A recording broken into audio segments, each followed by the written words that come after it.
जो देना था, मैसेज जो देना था मैंने दे दिया। अब मैसेज का हम लोग क्या करते हैं वो हमारे ऊपर है, लेकिन जो मैंने बोला है और जो मैंने किया है, मैं अपने लोगों को प्यार करता हूँ और अपने लोगों के लिए अगर मुझे जेल भी जाना होगा तो मुझे कोई परवाह नहीं है। लेकिन जब तिपरासा को कोई धमकी देगा, हमको नौकर बनाने का कोशिश करेगा, तब तक मेरा फैमिली, मेरा दादा हो, मेरा परदादा हो, मैं हो, हम लोग हमेशा अपना तिपरासा के लिए आवाज़ उठाएगा।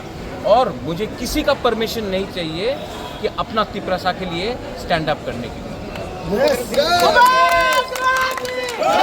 বিরুদ্ধে নয়, যে আমার বিরুদ্ধে আছে উনি ত্রিপুরা আর ত্রিপুরারে তিপরাসারে ভালো চায় না। আমি আমাদের মানুষের নিয়ে কথা বলেছে, আমি বলবো। আর আমি জানি যে অনেক বাঙালি আছে যে আমাদের সমর্থন করে, যে আমাদের বিরুদ্ধে আছে ওনার পলিটিক্যাল এজেন্ডা আছে কি তিপরাসা ত্রিপুরাতে চাকরি করবে, নকর থাকবে। আমি এই হইতে দেব না। Thank you.